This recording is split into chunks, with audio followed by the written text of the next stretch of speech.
My name's Daniele Procida. This is my third PyCon Ireland. Thanks so much to the organisers, the local community, and the volunteers who are helping. I love coming to Dublin every October, so it's really nice to be back here again. That's me. I look like that. You can find me on IRC and GitHub and the usual places. I'm a co-developer in the Django project, and I work at DVO, a Swiss web agency, as a Django software developer, where one of the things I work on is Django CMS, which is our open source Django CMS. You can come and talk to me about that if you like. We're sponsoring as Django CMS. Tomorrow at the sprints, I'll be running my Don't Be Afraid to Commit tutorial for people who are interested in contributing to open source software, but feel they need a bit of help to get started. This is for complete beginners. We cover all the basics. Anyway, on with the talk. So, I used to be a high school teacher, and for a while I taught a subject called ICT, Information and Communications Technology. And when I first asked, what about communications? They said, well, fax machines, I think. So they were kind of vague about it. And there were various odd things about all this, but one particularly odd thing was that, as far as I could tell, none of my colleagues were in the slightest bit interested in any of those three concepts or what the words might be about. But I'm quite fond of words. I find them interesting. I think those words are quite interesting, and especially interesting because of the way their meaning has shifted and slid over time in ways that are sometimes quite troublesome, and that makes them even more fascinating to me because I like troublesome words as much as I enjoy the company of troublesome people. It's always interesting to be near them, and you learn things about them, and it's usually worth it as long as you don't have to apologize to the neighbors on their behalf.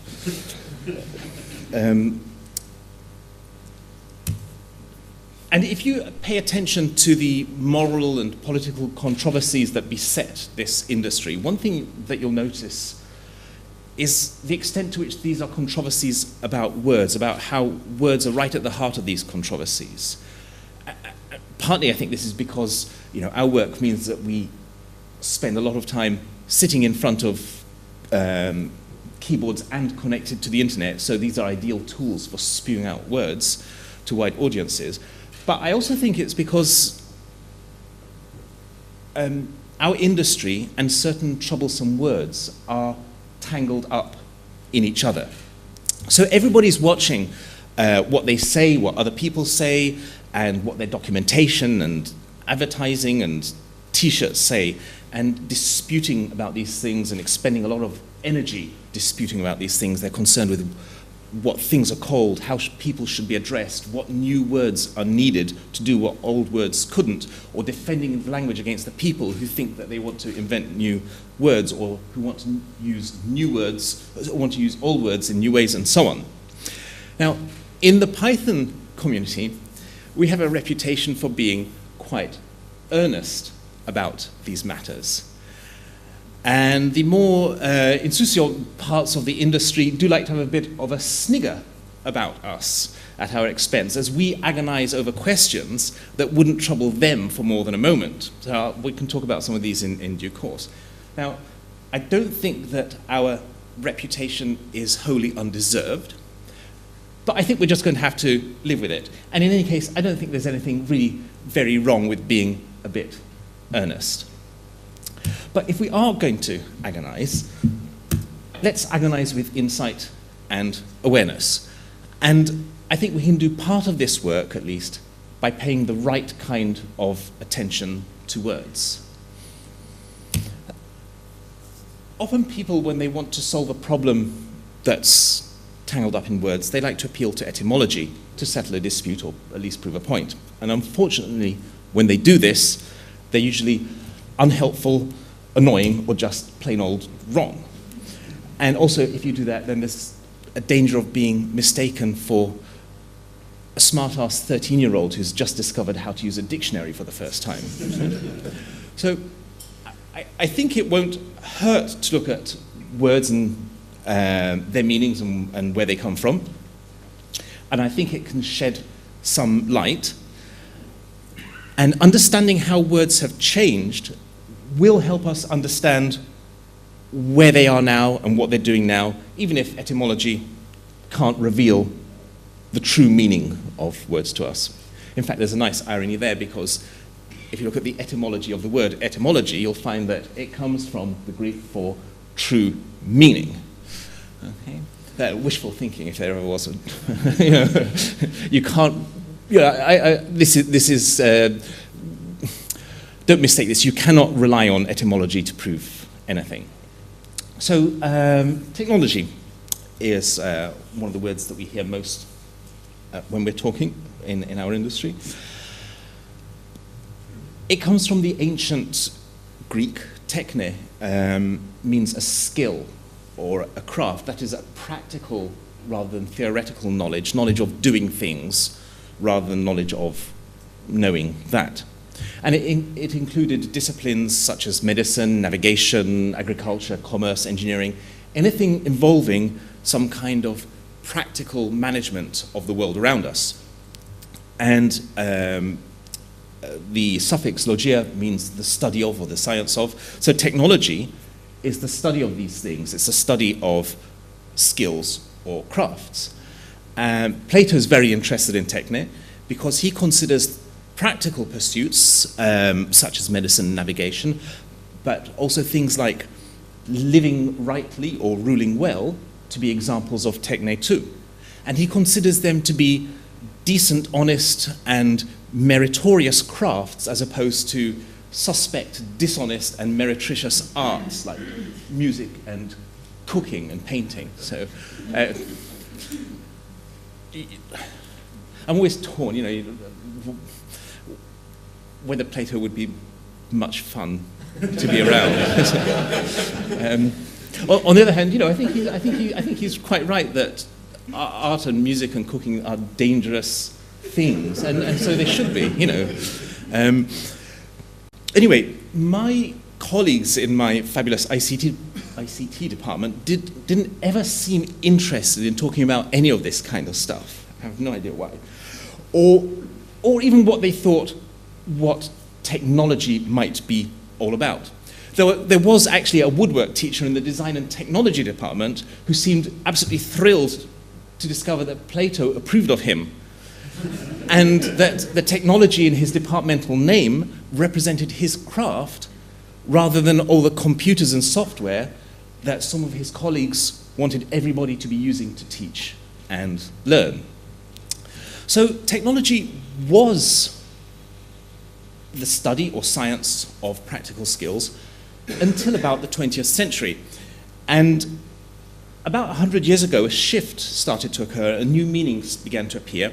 Technology started to refer to also the business of exercising these practical skills, and very shortly after that, to include the tools themselves, the machinery, devices, instruments involved in those skills and crafts, their outputs or products. In other words, the things. So we've seen an interesting shift where the meaning of technology started out life as referring to an activity, in fact a study, and now it's stuff, it's a thing. Does it matter? Well, our relationship with technology has changed along with this, from the relationship that we have with a science to the relationship we have with a thing. We now tend to speak or think of technology as stuff that we can acquire or possess rather than study or practice. Under the old meaning, there was an implication of value, that is, of skill and human agency and purpose, whereas now it's just a morally neutral tool, morally neutral stuff. And we can't say that this newer meaning is wrong or that the old one was better. It just is what it is. Meanings are what they are. But I think it's a bit of a shame, and that something has been lost with the loss of the old meaning. Here's another of those three words which has undergone a similar shift. It happens in many, you can find many examples of this. So communication, from the Latin to share, it's a metaphorical word, and the dominant metaphor has shifted, and it's sometimes hard to find the original metaphor. So communication began life as a word describing an activity based around the metaphor of sharing, of conveying something from one to another. Now the dominant metaphor is one in which communication is a conduit for information to travel down, or sometimes even the actual content of communication itself. It's another shift from agency, from something people do, from an activity to a mere thing. This happens even more obviously in the case of the word information, which again has suffered, you can see where my sympathies lie, which has undergone this shift from activity to thing. So information was the act of the metaphor was the act of pressing a shape, a form into something, to give something a form. So consider acts like formation or deformation or reformation. So in educating a child, you would inform the child by giving something that was somewhat shapeless, a new form, a new shape. So it's an activity that acts on its object. And now the dominant sense of information is the content of communication, stuff that can be passed around, remembered, stored in a computer system. And it's very hard to find the old metaphor at work. So you'll see this in all these words, this shift from agency to thing, and in other things too if you go around looking for it. Well, does it matter? And if it does it matter enough to be worried very much about it? Well, let's consider some of the work that these words actually do. I'm going to take a quick digression into bioethics. There's a crisis in bioethics, and it's not just an academic problem, it's a problem that affects people like you and me, who are sometimes medical patients and possibly medical research subjects. It affects anyone who needs to make choices in clinical treatment. After the Second World War and the horrors of the Nazi medical practices, there were concerted attempts to establish autonomy as a core value in bioethics. By this I mean the autonomy of the research subject or the clinical patient.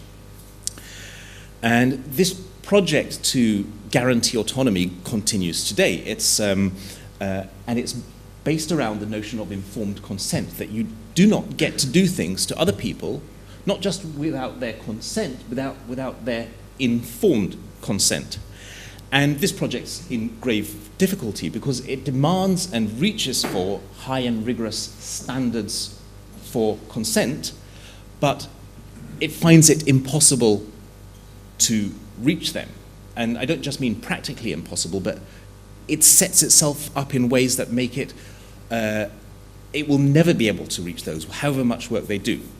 And the problem lies in the dominant model of autonomy, in which autonomy is aligned with choice, to choose or refuse treatment, to choose between treatments, to choose whether or not or how to participate in as a research subject. And it's increasingly modeled after the kind of choice we have as consumers. And in this model, we are given all the information we need about our available choices and allowed to choose the one that suits us best.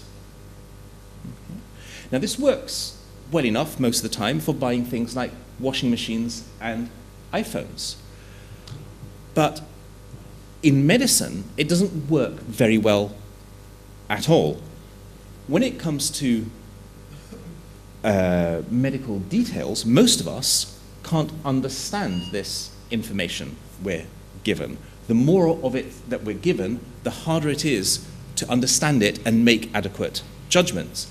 The urge from the side of the medical establishment, whether clinicians or researchers, is to pile on more information in the hope that if we just have enough, we will then understand. But it has the opposite effect. So if you've ever worked with a research committee, you'll know that they pump out these consent forms, which are vast, they're huge and bewildering. And they want participants in research studies to be able to make satisfactory judgments about things like the aims, methods, sources of funding, and any possible conflicts of interest, institutional affiliations, the anticipated benefits and potential risks before they consent to participate in a study. And worse, increasingly, this kind of information is being given to clinical subjects, to patients, because it's felt that patients need this stuff in order to make their proper judgments with their informed consent. And this happens to you and me.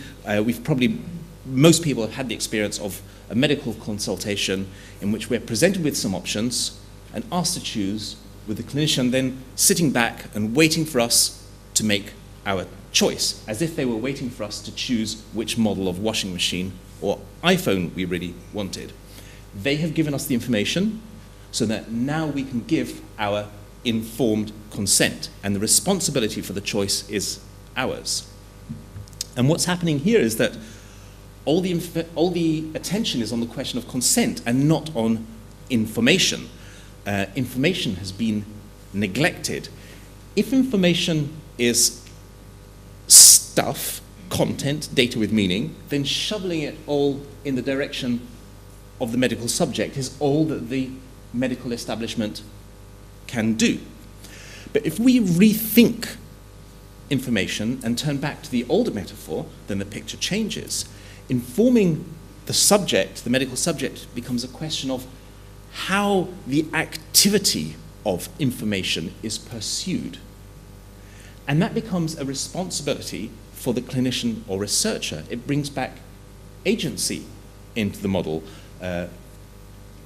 It brings back communication as an activity. So informed consent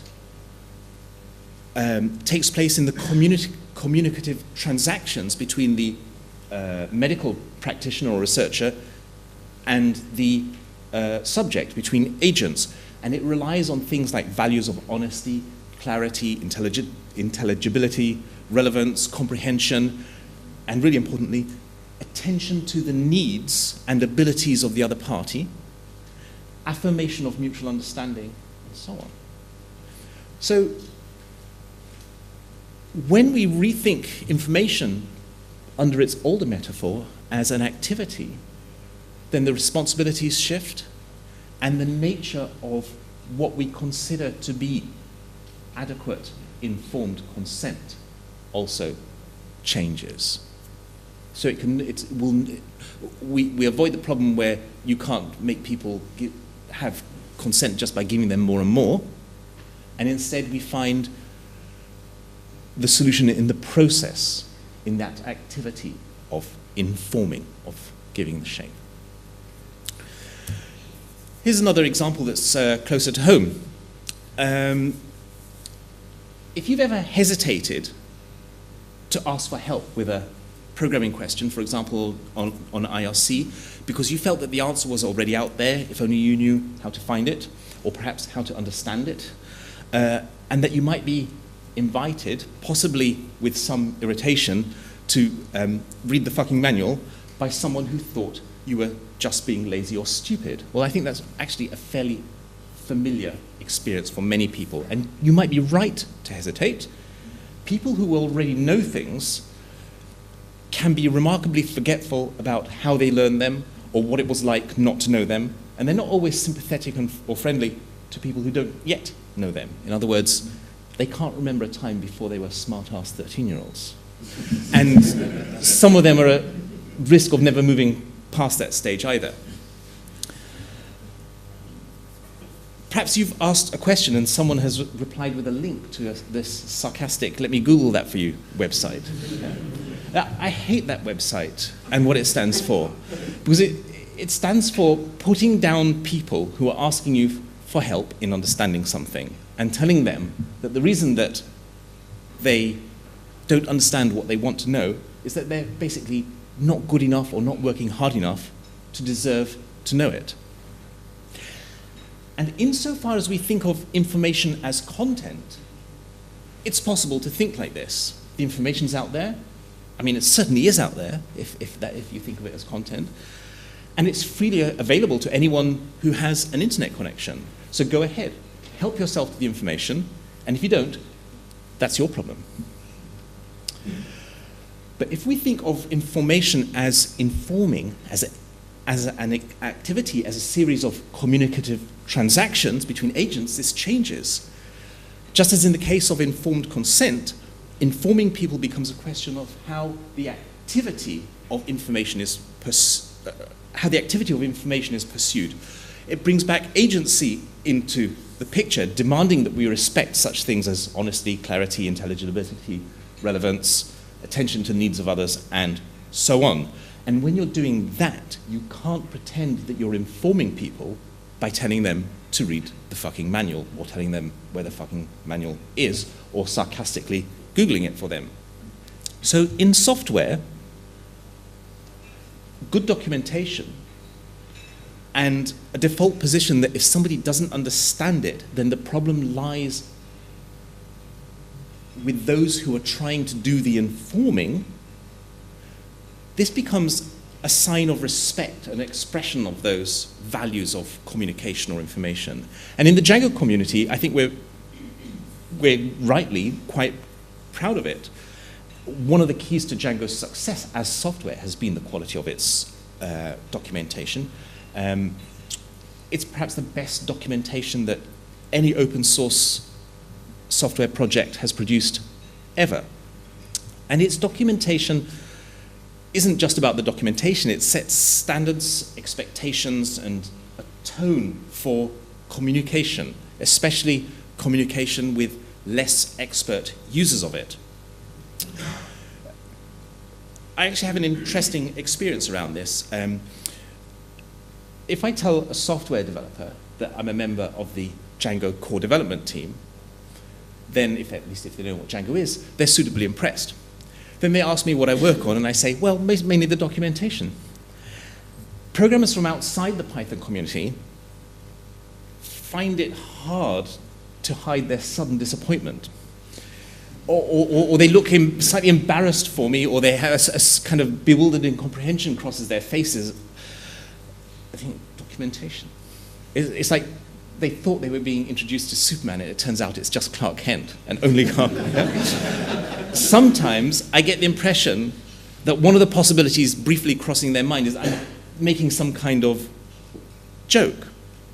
But when I say this to somebody who's in the Python or Django community, that my main role is contributing to documentation, they say, oh, wow. And I think that that is something that we notice in Python and Django. The community, in some contexts at least, thinks of information as the activity of informing as something that we do, rather than as a collection of content. And this idea of information, the fact that this metaphor seems to be alive in our particular community, has had some real, meaningful, beneficial consequences for people who use Python and Django. So you tend not to get invited to read the manual or have people Googling things for you sarcastically when you ask those questions in Python and Django communities. Here's another example about the word technology. Now, the education system in the United Kingdom, at any rate, is utterly obsessed with technology. Technology in schools is a mantra, it's a fervent desire, it's an ambition on the part of head teachers and education secretaries in successive governments. You can't visit a British school, I don't know what it's like here or in other places, you can't visit a British school without having someone brag at you about their technology in the classroom. They're more eager to tell you about their IT suites, iPads and interactive whiteboards than they are to tell you about any of what their teachers actually do. So I don't know if this is familiar to people in... Okay.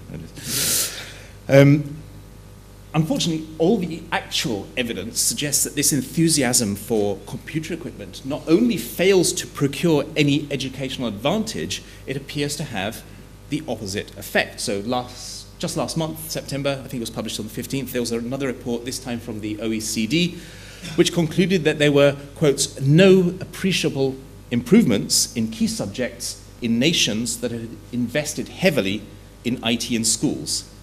That pupils who are encouraged to use computers frequently get worse results, that the school systems that do best have much lower levels of computer use, even when it comes to learning digital skills. Never mind all the other skills that pupils need to learn. The UK, which is where I taught, needless to say, is amongst the countries with the highest expenditure on digital equipment in schools, and the highest use in the classroom, and far poorer attainment than any country with its wealth and resources should be achieving.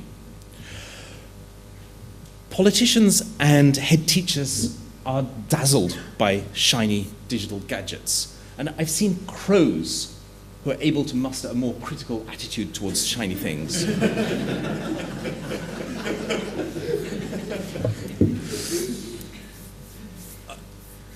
And classroom teachers either seem to be complicit in this idiotic, uncritical conspiracy or unable to find ways to resist it.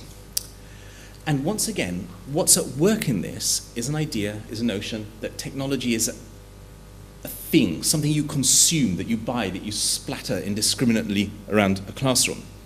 But if we return to our idea of technology as being concerned with skill, techne, on the other hand, then we can see that expecting children to learn technology, i.e. to learn skills, by surrounding them with tools and equipment is like expecting to learn by sleeping with your books under your pillow, which doesn't actually work, if anyone's wondering. So I was an information technology teacher in high school, and what I wanted to do was teach and share skills. And of course that would involve teaching people how to use tools and equipment, but I was dismayed to discover that teaching the use of tools was pretty much the only thing that I was expected to do. In fact, teaching the tools made by a particular unnamed software manufacturer. And that was pretty much the... I didn't stay an IT teacher for very long. I think you all know this quote from Arthur C. Clarke. Any sufficiently advanced technology is indistinguishable from magic.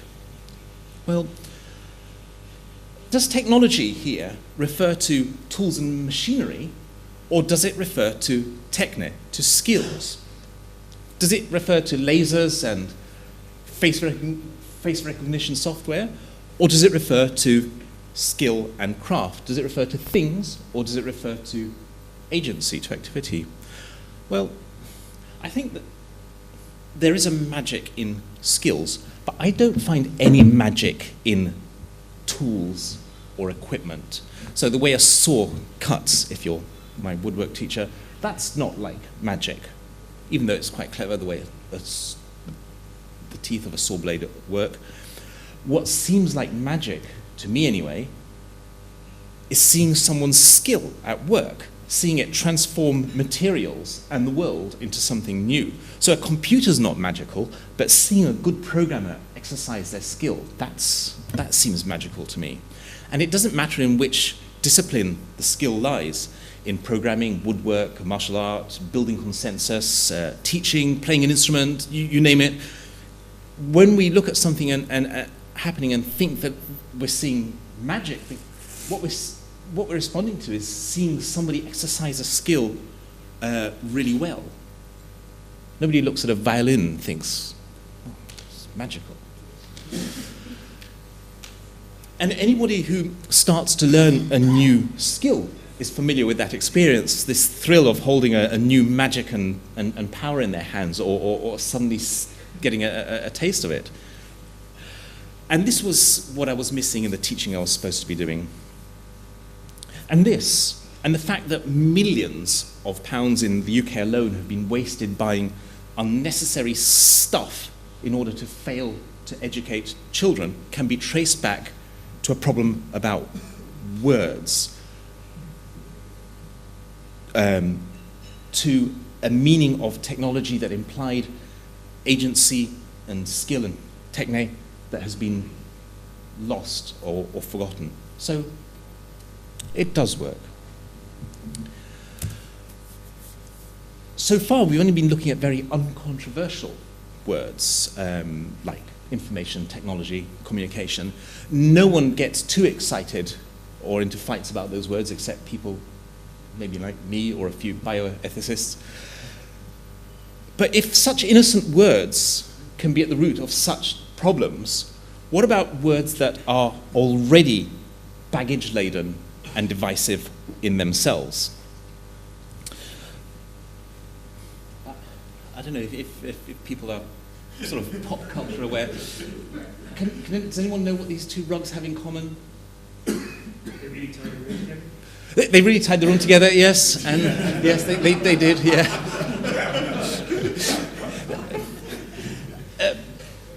The other answer is that they both caused far more trouble to their owners than they ever expected. Okay, that's from The Big Lebowski. His rug got urinated on, stolen, he kept getting beaten up for it, and so on.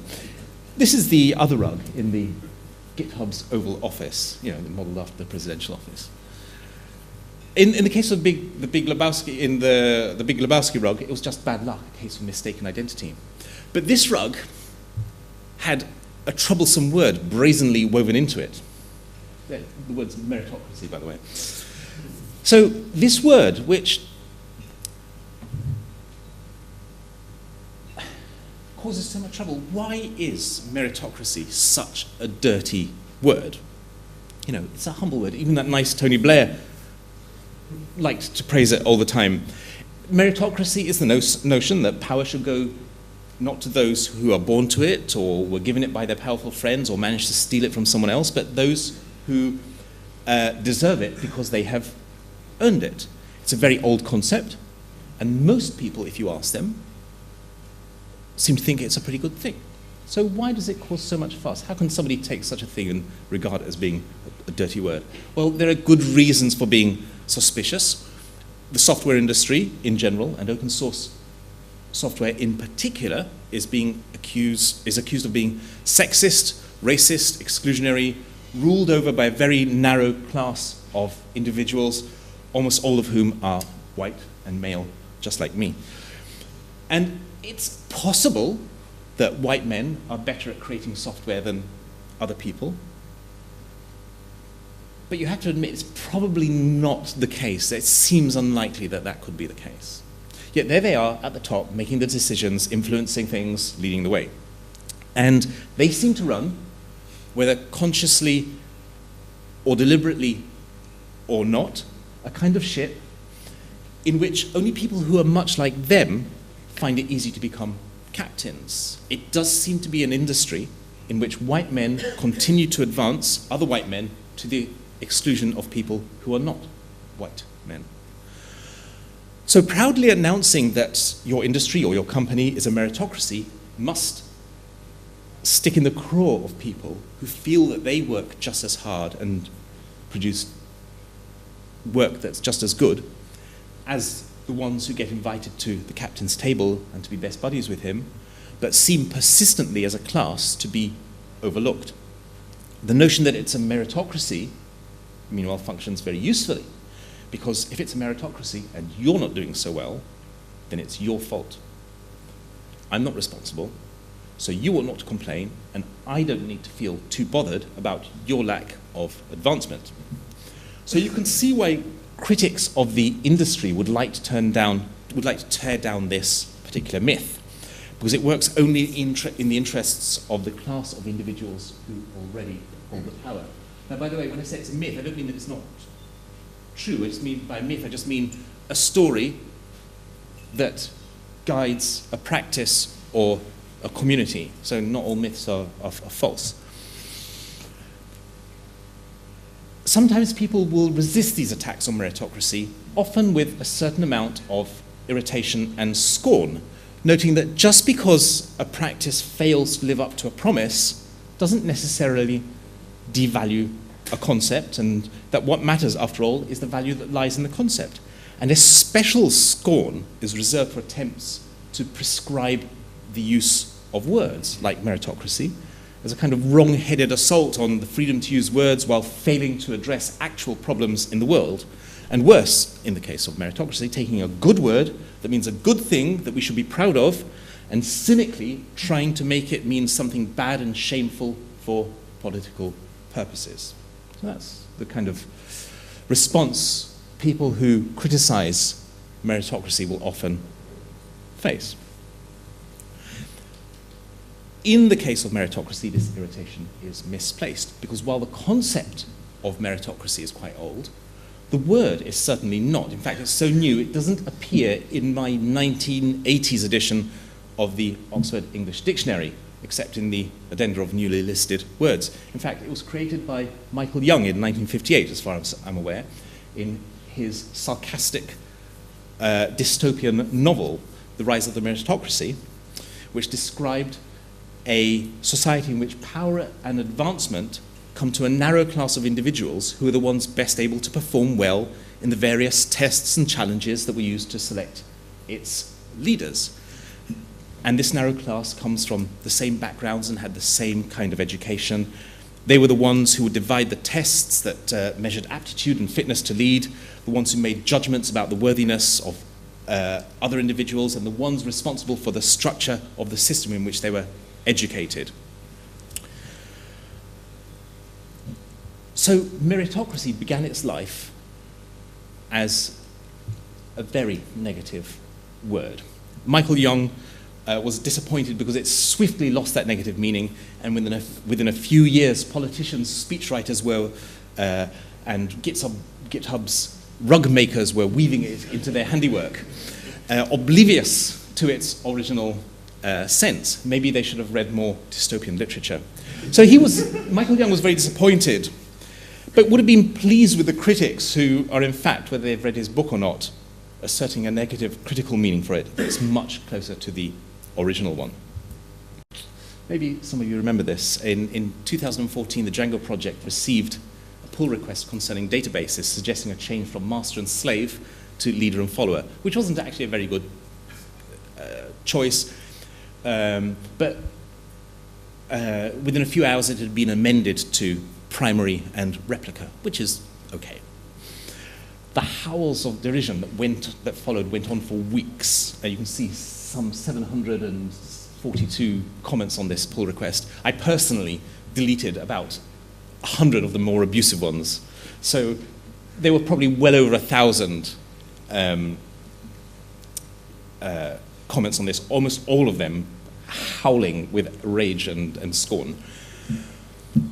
Why the rage? Well, people hate it when other people try to prescribe the use of words or change the use of words, and they felt this was a wrong-headed attack on words that hadn't been doing anyone any harm. And I think some of the rage was misplaced because, if not actually self-contradictory, people were raging that it's a mistake to pay so much attention to words, and then being furious that somebody had done something with words. Now, I have to admit that when I first saw this, I was mildly negative about it. I felt it seemed to me like a bit of slightly pointless gesture politics. If somebody felt that much about it, fine, but I didn't really see the value of it. And then I remembered a conversation I'd had about slavery about 10 years earlier when I was a school teacher. And I learned that one of the pupils in that school had in fact been a slave. And I mean an actual slave, trafficked and sold as a thing. And he was discovered some years before wandering alone in a fairground campsite, like something out of a Victorian novel, and he'd been purchased, sold, and got rid of. And 2 weeks after I learned that, I happened to have a conversation with someone who told me that he was a slave, an S&M slave, and that was his lifestyle choice. In other words, it wasn't just his sexual choice, it was his lifestyle choice to be a slave, someone's slave. And I remember asking me, do you read newspapers? Are you allowed to vote? And so on. And then I was a bit outraged that this American in this free country, this free man playing at being a slave with the same kind of choice as choosing what clothes to dress up in, and how insulting and offensive it seemed to be to the suffering and the horror of the real experience of slavery that had been described to me a couple of weeks before. So it actually took me a while to remember these two conversations and how I'd felt about them. But after that, the idea that the word slavery should be treated with more care by software engineers didn't seem so outlandish to me after all. And the Django project remains a target for people wanting to have some jolly good fun at our expense, okay? So we continue to receive pull requests suggesting fanciful changes to our documentation and code, and they're all extremely hilarious, and you can find some of them somewhere because people like to have fun when they think people are being earnest.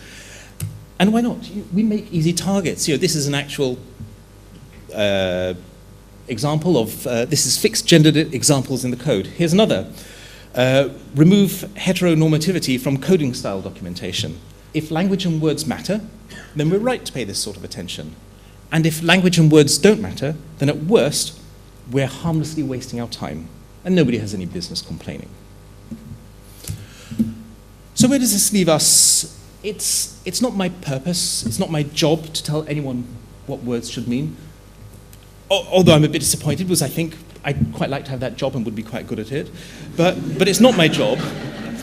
All the same, I think words are the way we communicate, and I do think we should be paying attention to them. That means paying attention to what they mean, what they used to mean, what they could mean. It means exploring the other stories and metaphors and assumptions that are packed into them. It means trying to understand how the meanings have shifted, what pressures caused those shifts to take place. You can't solve problems by doing this. Problems exist in the world, but you can use this to shine a light on the problems in the world and maybe think differently about some of the problems in the world. So pay attention to words and keep your eyes open to them. Read your Plato and your dystopian satires, if you like that kind of thing anyway. Look for trouble, or at least for the words that hang around at the scene of trouble, the ones that might not mean what we think they mean, and learn to enjoy their company. And make friends with those troublesome words and learn their secrets. Thank you.